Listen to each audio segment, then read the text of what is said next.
kalau dulu orang belajar nanam itu butuh sekian tahun, hari ini cukup dengan lihat YouTube itu sudah bisa dipahamin. Bahkan hari ini orang dulu nggak ngerti bagaimana cara nyetek, bagaimana cara mencangkok misalnya, bagaimana cara memperbanyak secara vegetatif dengan menonton YouTube.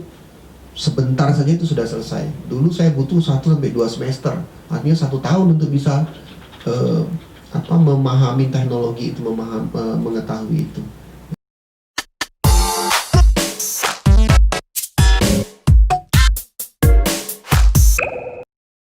Dipancarluaskan langsung dari lantai 2 gedung Auditorium Universitas Bengkulu, 99,2 FM Radio Suara Unit, radionya Bengkulu. Assalamualaikum warahmatullahi wabarakatuh. Selamat siang Akademia Bengkulu dimanapun berada. Di edisi hari ini ya, Rabu 2 September 2020 bersama saya Feral. Kali ini kita akan berbincang-bincang, ini bincang SDGs ya, bersama dengan Bapak M. Mustofa Romdon. Halo, selamat siang Bapak. Boleh mic-nya dipakai? Selamat siang. Halo Bapak. Gimana Bapak keadaannya di siang hari ini? Oke. Jadi bersama Bapak Mustofa kita akan membahas mengenai kondisi sosial ekonomi pertanian pasca pandemi COVID-19. Jadi mungkin udah hadir di tengah-tengah kita nih Akademia Bengkulu ya. Ini adalah salah satu dari dosen jurusan Sosial Ekonomi Fakultas Pertanian Universitas Bengkulu dan juga Ketua Perhepi Komda Bengkulu periode 2020-2023. Tapi sebelumnya boleh dong Bapak menceritakan dulu Perhepi itu apa sih Pak? Baik. Terima kasih Feral. Saya coba ceritakan secara singkat. Jadi Perhepi itu adalah sebuah perhimpunan peminat ekonomi pertanian. Jadi bagi para sarjana yang berminat untuk mendalami, mengetahui secara rinci mengenai ekonomi pertanian, itu bisa bergabung ke Perhepi. Jadi Perhepi itu ada di hampir di semua provinsi di Indonesia. Kemudian pengurus pusatnya itu berkantor di Bogor, di kota Bogor. Kalau hari ini sampai dengan 2022 kalau tidak salah saya, diketuai oleh Profesor Hermanto Siregar, mantan wakil rektor 2 IPB. Hari ini beliau menjabat sebagai rektor Perbanas Institute. Kemudian wakil ketuanya adalah Profesor Bustanul Arifin dari Guru Besar Universitas Bengkulu dan sekaligus ekonom di Indef. Kemudian sekretaris jenderalnya itu adalah Prof. Nunung Nuryantono, Dekan Fakultas Ekonomi dan Manajemen IPB. Sementara sekretaris eksekutifnya adalah Dr. Suprihatin juga dari Fakultas Ekonomi IPB. Nah, di setiap daerah itu ada yang disebut dengan Komda, Komisariat Daerah. Jadi kebetulan di Bengkulu untuk Provinsi Bengkulu itu cuma ada di Komda Kota Bengkulu, jadi Komda Bengkulu. Bisa juga nanti di kabupaten mendirikan Komda sendiri. Di Jawa misalnya ada universitas-universitas di kabupaten itu punya Komda sendiri. Di ibu kota provinsinya dia punya, kemudian di kota-kota di luar ibu kota provinsi juga punya Komda. Nah, Perhepi ini lebih banyak menekuni dan mengamati perkembangan ekonomi pertanian. Jadi untuk semua aspek yang berkaitan dengan ekonomi di bidang pertanian itu menjadi fokus dari para peminat ekonomi pertanian. Jadi perkembangannya cukup pesat untuk ekonomi pertanian. Beberapa waktu yang lalu, persisnya seminggu yang lalu, kita sudah mengeluarkan dari pimpinan pusat itu sudah mengeluarkan buku putih Perhepi yang mengupas tentang perkembangan ekonomi pertanian Indonesia sampai dengan terjadinya pandemi COVID. Jadi di situ ada bahasan mulai dari aspek yang paling kecil mikro di rumah tangga petani sampai ke aspek yang paling makro bagaimana ekonomi pertanian di Indonesia secara keseluruhan, dan juga di dalamnya ada berkaitan dengan sustainable development goals, bagaimana kesejahteraan petani itu bisa terus berlanjut dengan sistem pembangunan yang berkelanjutan, terutama di bidang pertanian. Nah, itu secara ringkas Perhepi. Oke, itu dia nih Akademi Bengkulu ya. Jadi bersama Ketua PRHP-nya langsung ini ada Pak Mustopa. Nanti kita akan membahas mengenai kondisi sosial ekonomi pertanian pasca pandemi COVID-19. Jadi untuk kamu yang penasaran, stay tune di 99,2 FM Radio Suara Unip radionya Bengkulu. 99,2 FM Radio Suara Unip radionya Bengkulu. Akademi Bengkulu masih bersama Ferali ya, dan juga bersama Bapak M. Mustopa Romdona. Di sini kita akan berbicara mengenai kondisi sosial ekonomi pertanian pasca pandemi COVID-19. Bapak, tapi sebelum kita berbicara mengenai pasca, ini kan kalau pasca itu kan setelah terjadinya COVID nih Pak. Bagaimana sih kondisi sosial ekonomi pertanian di Indonesia itu sebelum adanya COVID-19 ini Bapak? Mungkin boleh dong dari Bapak bercerita sedikit biar Akademi Bengkulu yang di rumah dengerin sekarang itu ada pencerahan juga. Silakan Bapak. Baik, terima kasih Farel. Jadi ketika kita bicara COVID-19 yang dimulai sejak akhir tahun 2019, persoalannya itu sebetulnya adalah persoalan kesehatan. Jadi karena persoalan kesehatan memang terapi yang paling tepat itu dimulai dari bagaimana mengatasi sisi kesehatan dulu, sehingga dia tidak menyebar ke aspek lain, sektor lain dalam perekonomian. Nah, kalau kita lihat di awal, kita paham bahwa penyumbang terbesar untuk pendapatan negara di Indonesia itu adalah sektor pertanian. Kalau kita ambil kasus Bengkulu saja misalnya, Bengkulu itu 60% sektor penyumbang penerimaan daerah itu adalah dari sektor pertanian. Kalau kita cermati misalnya komoditas perkebunan itu menjadi andalan Provinsi Bengkulu. Nah, ketika masa pandemi COVID, kalau kita lihat di trimester pertama di tahun 2020, sekarang sudah masuk trimester kedua, itu masih ada pertumbuhan. Pertumbuhannya masih positif. Artinya sumbangan terhadap sektor pertanian, sumbangan terhadap perekonomian Provinsi Bengkulu itu masih cukup signifikan untuk mengatasi penurunan atau mungkin bisa dikatakan leveling of pelandaian perekonomian yang terjadi di Provinsi Bengkulu. Nah, baru kita bisa melihat apa yang terjadi sebenarnya yang disebabkan oleh COVID terhadap perekonomian itu baru bisa dilihat secara jelas di triwulan kedua di tahun 2020. Kalau kita lihat memang hampir semua sektor ekonomi itu mengalami pertumbuhan negatif. Di Bengkulu itu kita bersyukur ada sektor yang masih tumbuh positif, ya, masih tumbuh positif secara nasional itu adalah sektor pertanian sekitar 2%. Itu yang masih tumbuh untuk saat tumbuh ini, positif, ya, meskipun tumbuhnya itu di bawah atau tidak sesuai dengan harapan. Nah, memang dari simulasi yang dibuat oleh beberapa lembaga, termasuk diantaranya misalnya perguruan tinggi, IPB misalnya yang melakukan simulasi, kalau tidak dilakukan intervensi pada saat terjadinya pandemi COVID, maka akan semakin parah turunnya pertumbuhan ekonomi, bisa minus sampai dengan 4 sampai dengan 5%. Bahkan kalau tidak diintervensi dalam artian ada jaring pengaman yang dilakukan oleh pemerintah terhadap mereka-mereka yang terdampak serius dari pandemi COVID ini. Nah, kalau kita lihat dari beberapa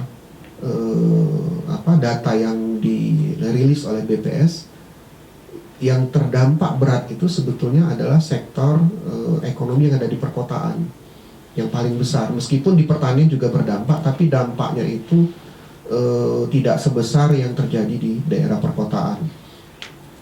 Nah, dari situ kita bisa pahami bahwa sebetulnya sektor pertanian itu menjadi katup pengaman ekonomi saat ini. Nah, pertanyaannya adalah bagaimana mempertahankan katup ini supaya dia tetap bisa menjadi pengaman bagi perekonomian pada saat awal pandemi, masa pandemi, kemudian setelah new normal atau pasca pandemi seperti yang akan kita diskusikan. Nah, ini bagaimana cara melakukan pengamanan ini. Kalau kita lihat di Bengkulu misalnya, yang paling sangat terdampak itu adalah teman-teman petani yang berada di sektor perkebunan. terutama mereka yang tidak memiliki lahan atau landless farmer, jadi mereka nggak memiliki lahan, artinya dia dalam tanda kutip adalah buruh tani. Itu sangat terdampak. Kenapa sangat terdampak? Karena sektor utama sumber pendapatan mereka itu yang paling terdampak. Kalau kita lihat misalnya komoditas perkebunan itu kan penyumbang ekspor terbesar nih di Provinsi Bengkulu. 60% itu penyumbang devisa Provinsi Bengkulu. 45% masyarakat Bengkulu itu hidup di sektor pertanian. Nah, pada saat terjadinya pandemi Covid kan itu terjadi pembatasan mobilitas orang apalagi, dan juga mobilitas barang, sehingga ketika komoditas kita itu adalah komoditas ekspor yang akan dijual ke negara tujuan, itu negara tujuan justru menutup pintu untuk sementara, dalam istilahnya disebut dengan lockdown, ya kan? Nah, ketika terjadi lockdown maka tidak ada komoditas yang masuk, kemudian begitu juga dengan orang juga lalu lintasnya dibatasi. Nah, ketika itu terjadi maka kita sebagai negara produsen atau Bengkulu sebagai daerah yang menghasilkan komoditas-komoditas ekspor itu juga akan mengalami hambatan, dan sudah otomatis ketika barang kita terhambat masuk itu penerimaan kita juga akan mengalami proses penurunan, meskipun tidak seketika itu gitu turunnya, penurunannya itu sedikit demi sedikit. Nah, itu yang mungkin kita perlu cermati. Efek berikutnya adalah ketika itu muncul efek sosial. Ketika orang tidak punya pendapatan, ketika banyak sektor kemudian itu ditutup karena pandemi, kemudian ketika produk yang akan dia jual tidak ada atau pembelinya terbatas misalnya, mau tidak mau akan terjadi penurunan pendapatan. Nah, ketika itu terjadi maka kita akan bisa melihat ada persoalan-persoalan sosial yang akan muncul nantinya.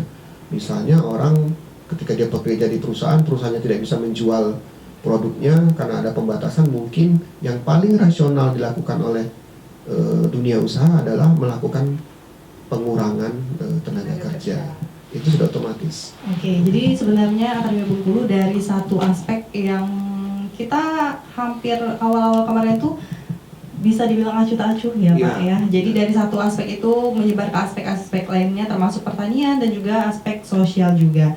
Jadi untuk pertanyaan selanjutnya Pak, bagaimana sih kalau kondisi ekonomi pertanian yang sekarang? Itu kan kita sekarang udah masuk new normal nih. Kalau kemarin kan itu yang sebelum dan waktu terdampak pandeminya. Kalau sekarang ini gimana untuk yang fokusnya di ekonomi pertanian? Oke. Baik, terima kasih Farel. Setelah kita melihat bagaimana dampaknya dalam perekonomian akan berdampak sangat besar, kemudian harus sementara perekonomian harus hidup kan, harus terus bergerak. Pemerintah harus mengambil sebuah kebijakan. Nah, kalau kita cermati kebijakan yang diambil itu adalah yang dikenal dengan istilah new normal. New normal itu kalau kita mengutip pendapatnya Prof. Hermanto, Ketua PP Perhepi, tidak kembali lagi normal seperti semula gitu ya. Sebelum pandemi, tapi mungkin normalnya itu dengan tanda kutip dengan tanda kutip kita akan melakukan banyak penyesuaian, terutama dari sisi kesehatan misalnya ya kan. Kalau dulu kita mungkin bekerja tanpa protokol kesehatan yang ketat, sekarang kita keluar rumah pun harus menggunakan masker dan seterusnya, menjaga jarak dan seterusnya. Nah, kalau kita lihat pasca pandemi Covid dari sisi sosial ekonomi pertanian, kita lihat dulu dari sisi ekonomi. Dari sisi ekonomi misalnya ketika itu sudah dibuka, harapannya kan ekonomi berjalan dengan baik. Tapi yang kita justru sering lupa itu kita berasumsi kalau new normal sudah ada pelonggaran-pelonggaran, kita berasumsi sudah seperti semula. Padahal kalau kita lihat hari ini, Bengkulu terutama, itu kondisinya, kalau kita lihat data terakhir kemarin, itu justru fatality rate-nya, tingkat kematian di Provinsi Bengkulu itu tertinggi sekarang di Indonesia. Karena tadi itu kita cenderung abai. Oh, ini kan sudah bebas nih. Kalau kita sudah bebas ya akan mobilitas tidak perlu ditakutkan lagi. Nah, yang paling kita takutkan adalah kalau di awal tadi selama pandemi Covid, pertanian itu menjadi katup pengaman ekonomi. Ketika mobilitas dibuka, orang desa yang kemudian bertransaksi ke kota, orang kota yang bertransaksi ke desa itu semakin lalu lintasnya akan semakin tinggi. Nah, ketika lalu lintas tinggi, transaksi tinggi, tetapi tidak atau abai terhadap protokol-protokol kesehatan yang ada, justru itu akan berdampak negatif terhadap ekonomi. Kenapa? Karena nanti dia justru akan memberikan dampak buruk terhadap pelaku ekonomi yang ada di pedesaan, yang tadinya itu mungkin peluang untuk terkena penularan COVID ini itu kecil, tapi hari ini mungkin lebih beresiko, sehingga oke, new normal, tapi ya itu tadi protokol itu tetap dipatuhi. Nah, persoalannya adalah namanya penerapan sesuatu itu mesti ada pengawasan. Nah, di masa pasca pandemi ini itu tidak boleh dilonggarkan pengawasan terhadap aktivitas-aktivitas, terutama aktivitas-aktivitas ekonomi yang menyebabkan perkumpulan orang dalam jumlah yang sangat besar. Nah, di pedesaan mungkin tingkat resiko itu mungkin sangat kecil ya, sangat kecil. Tetapi tidak boleh diabaikan, karena kalau sekali sektor di hulu itu, di pedesaan itu, sektor petani itu pelakunya banyak yang terdampak itu, maka akan menyebabkan aktivitas ekonomi pertanian itu terhenti, dan akibatnya adalah penyumbang terhadap pendapatan daerah itu juga akan berhenti. Sehingga kalau itu berhenti semua, maka kita mengkhawatirkan pasokan kita, kebutuhan hidup kita sehari-hari menjadi terkendala. Kemudian ketika itu menjadi terkendala, maka sektor-sektor lain juga akan menjadi terganggu juga. Oke, Akademi Bengkulu, itu dia penjelasan dari Bapak Mustafa. Jadi sepertinya bisa ditarik kesimpulan ya Pak, karena baik itu pandemi sedang berlangsung kah, pasca pandemi kah, sebenarnya kita harus benar-benar memperhatikan yang namanya new normal. Ini benar-benar tidak bisa kita kembali normal seperti sebelumnya ada pandemi ini, tapi bagaimana kita mempersiapkan dari diri kita sendiri, baik itu untuk kesehatan dan untuk bisa menunjang di aspek-aspek lainnya. Jadi Bapak, setelah ini saya ingin bertanya mengenai kaitan dengan SDGs, ini mengenai tingkat kesejahteraan pertanian, distribusi, dan juga komunitasnya ya Pak. Karena sepertinya itu tadi new normal benar-benar harus kita perhatikan. 99,2 FM Radio Suara Unip Radionya Bengkulu. Masih bareng Feral dan juga ini Bapak dosen ya. Karena kebersamaan kita sebentar lagi nih Pak. Ini tadi saya ingin menanyakan kaitannya dengan SDGs. Gimana sih untuk tanggapan mengenai perkembangan kondisi saat ini ya, terkait dari aspek sosial ekonomi pertanian? Silakan Bapak. Baik, terima kasih Farel. Pasca pandemi COVID, kemudian kita lihat kaitannya dengan capaian-capaian dari SDGs, Sustainable Development Goals, mungkin akan ada sedikit kendala di dalam pencapaian tujuan-tujuan SDGs. Saya ambil contoh misalnya, kalau kita bicara misalnya tingkat kesehatan petani di pedesaan, kemudian misalnya pendidikan, misalnya tingkat pendidikan mereka, itu mungkin akan mengalami sedikit kendala. Karena kalau kita lihat hari ini, ketika terjadi pembatasan secara fisik, maka dunia pendidikan di pedesaan itu mungkin yang menurut hemat saya yang paling mengalami kendala terbesar. Kenapa? Karena proses pendidikan hari ini berjalan secara daring, dan itu butuh kelengkapan fasilitas dan aksesibilitas terhadap internet, yang kita tahu infrastruktur itu di pedesaan sangat minim, meskipun sudah ada, meskipun kalau kita lihat anak-anak sudah tidak perlu dikhawatirkan lagi terhadap tingkat penggunaan teknologinya. Tetapi yang perlu kita cermati adalah bahwa penggunaan teknologi itu dilakukan dalam frekuensi sering dan dalam rentang waktu yang lama. Ya, paling minimal itu 2 jam, paling minimal untuk digunakan selama proses pendidikan. Nah, persoalannya adalah ketika itu dilakukan, maka kita juga perlu mencermati selain infrastruktur, aksesibilitas itu, yang kedua adalah kesiapan dari dalam tanda kutip keluarga, terutama orang tua, untuk menyediakan sumber finansial yang lebih di dalam penggunaan internet ini. Nah itu kalau kita lihat maka akan ada sedikit gangguan terhadap pencapaian SDGs, terutama untuk pencapaian pemerataan tingkat pendidikan. Itu dari satu sisi.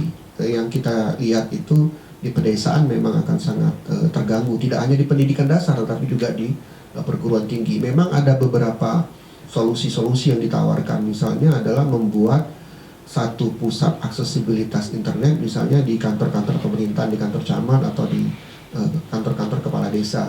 Tetapi sekali lagi kita perlu berhati-hati karena itu akan menyebabkan terjadinya konsentrasi orang dalam jumlah yang cukup besar.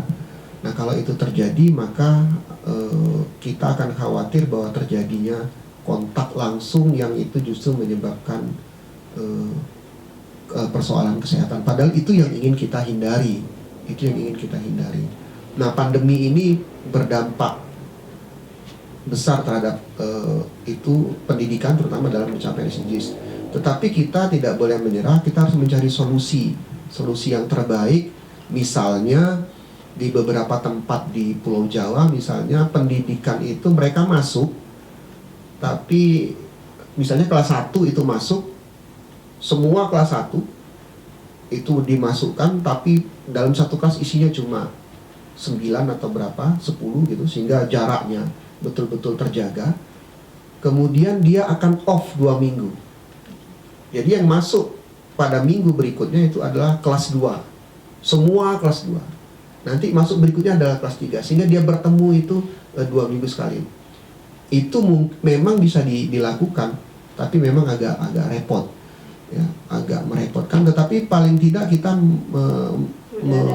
ada usaha untuk tetap pemerataan aksesibilitas pendidikan di pedesaan itu bisa dipenuhi, terutama dalam kaitannya dengan pencapaian SDGs. Ya, itu dari sisi pendidikan di pedesaan. Itu salah satu kaitannya ya Pak dengan SDGs, bagaimana kita menanggapi dan bagaimana juga sih usaha terkait dengan keadaan yang sedang terjadi sekarang.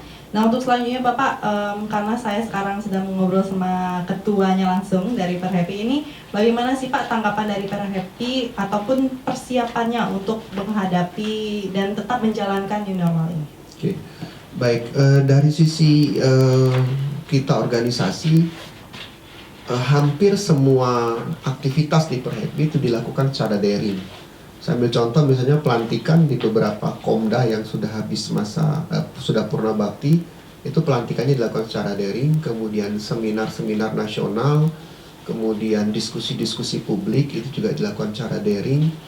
Kemarin minggu yang lalu ada penerbitan buku putih Perhappy sebagai karya pemikiran dari teman-teman di ekonomi pertanian, itu sudah diserahkan kepada Kementerian Pertanian sebagai sebuah sumbang pikir kita dari ekonomi pertanian untuk menghadapi pasca pandemi ini, bagaimana sektor pertanian itu tetap bisa bertahan dan menjadi faktor penentu di dalam masa pandemi. Dan juga yang perlu kita ingat adalah nanti setelah pandemi ini kita lewati, tetap sektor pertanian itu menjadi sektor yang perlu mendapat perhatian lebih. Kenapa? Karena memang hampir, kalau kita bicara Bengkulu saja, 60% sumbangan penerimaan daerahnya itu adalah dari sektor pertanian, dan 46%, sekitar 46% itu penduduk itu berada di sektor pertanian penghidupannya. Sehingga memang ke depan, kalau di pandemi ini dia menjadi solusi, harapan kita setelah pandemi selesai, dia tetap bisa menjadi solusi bagi pertumbuhan ekonomi pertanian di daerah, terutama di Provinsi Bengkulu. Jadi Provinsi Bengkulu ini memang mengandalkan sektor-sektor pertanian. Kalau kita lihat dari ekspor komoditas non migasnya itu mendominasi pendapatan daerah.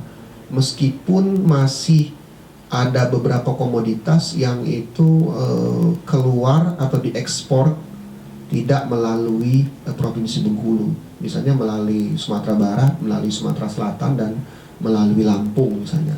Mudah-mudahan nanti pasca pandemi kita bisa menangkap secara penuh manfaat ekonomi dari komoditas-komoditas pertanian yang dihasilkan oleh Provinsi Bengkulu. Nah, itu harapan kami. Jadi yang kedua, dari sisi Perhappy, kita sangat mengharapkan bahwa ada intervensi ekonomi dari pemerintah terhadap sektor pertanian.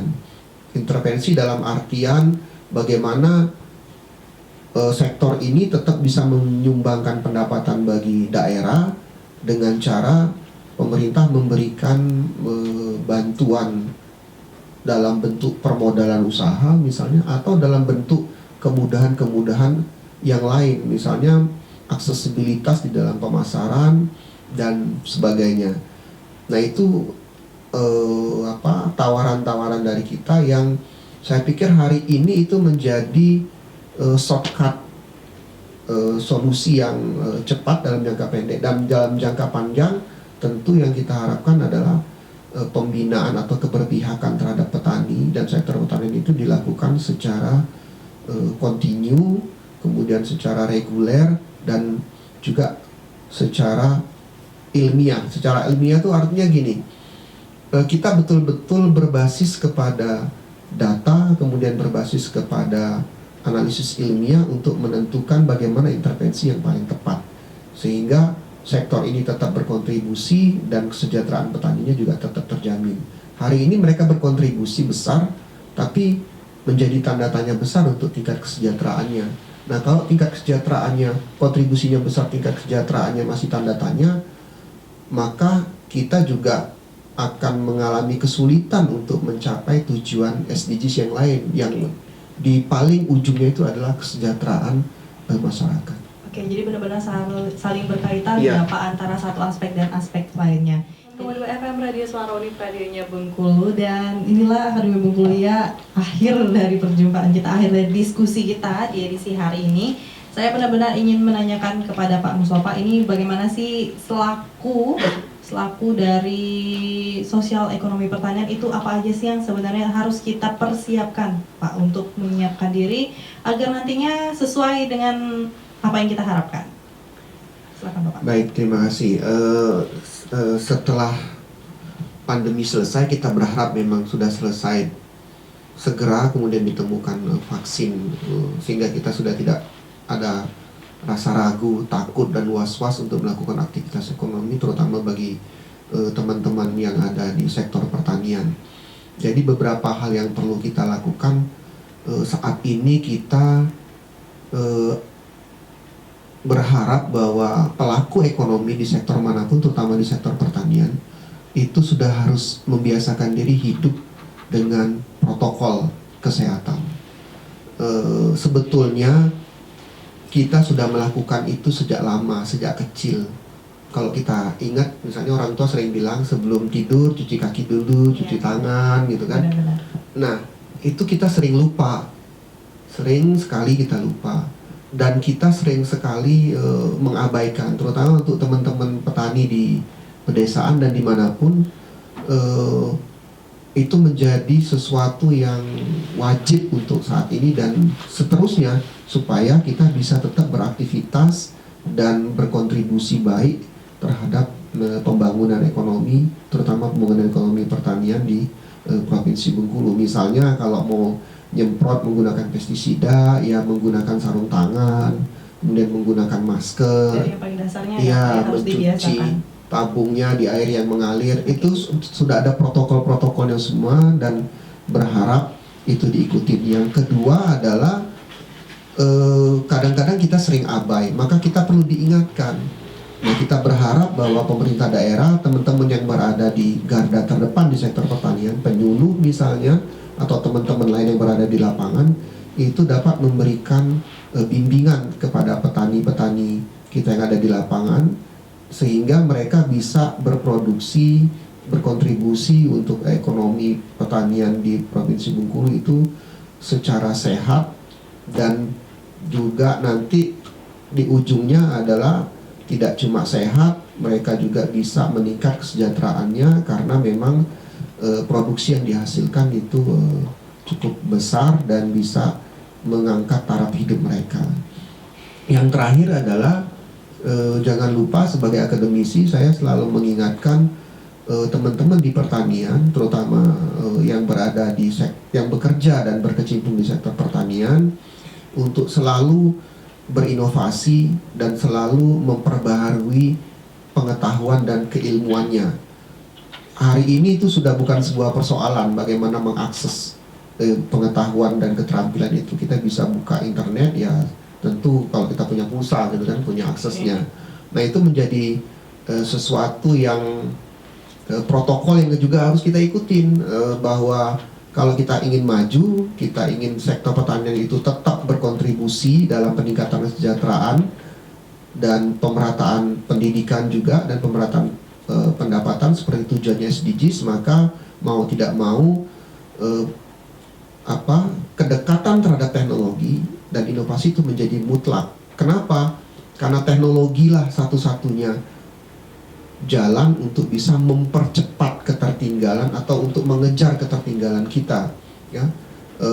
Kalau dulu orang belajar nanam itu butuh sekian tahun, hari ini cukup dengan lihat YouTube itu sudah bisa dipahamin. Bahkan hari ini orang dulu nggak ngerti bagaimana cara nyetek, bagaimana cara mencangkok misalnya, bagaimana cara memperbanyak secara vegetatif dengan menonton YouTube. Sebentar saja itu sudah selesai. Dulu saya butuh 1-2 semester, artinya 1 tahun untuk bisa memahami teknologi itu, mengetahui itu. Ya. Mungkin itu sehingga nanti sektor pertanian tetap bisa menjadi kontribusi. Terakhir, closing dari saya adalah supaya ekonomi tetap bisa berjalan dengan baik pasca pandemi, setelah pandemi ini selesai. Bagaimana sektor pertanian itu tetap menjadi prime mover, penggerak utama ekonomi, kemudian diikuti dengan penggerak lainnya itu adalah sektor perdagangan. Karena kalau tidak ada transaksi, tidak ada trade antar negara, dalam hal ini ekspor impor misalnya, kita juga tidak bisa mendapatkan nilai tambah dari aktivitas perekonomian. Itu dari saya. Oke, terima kasih Bapak Mustafa untuk bisa dibilang saran ya Pak, ya. Karena untuk kita sendiri mempersiapkan, bukan lagi mempersiapkan, untuk terus melanjutkan era new normal ini banyak banget yang harus kita persiapkan. Salah satunya adalah protokol kesehatan untuk selalu ditaati. Jadi itu dia bincang-bincang kita bareng SDGs kali ini bersama Bapak M. Mustafa Romdon. Ya, terima kasih sekali lagi Bapak, semoga selalu sehat, dan dari bincang-bincang ini banyak banget yang bisa kita ambil. Terima kasih untuk Akademia Bengkulu. Berjumpa lagi dalam kesempatan. Akhir kata, wassalamualaikum warahmatullahi wabarakatuh. See you next time, bye-bye.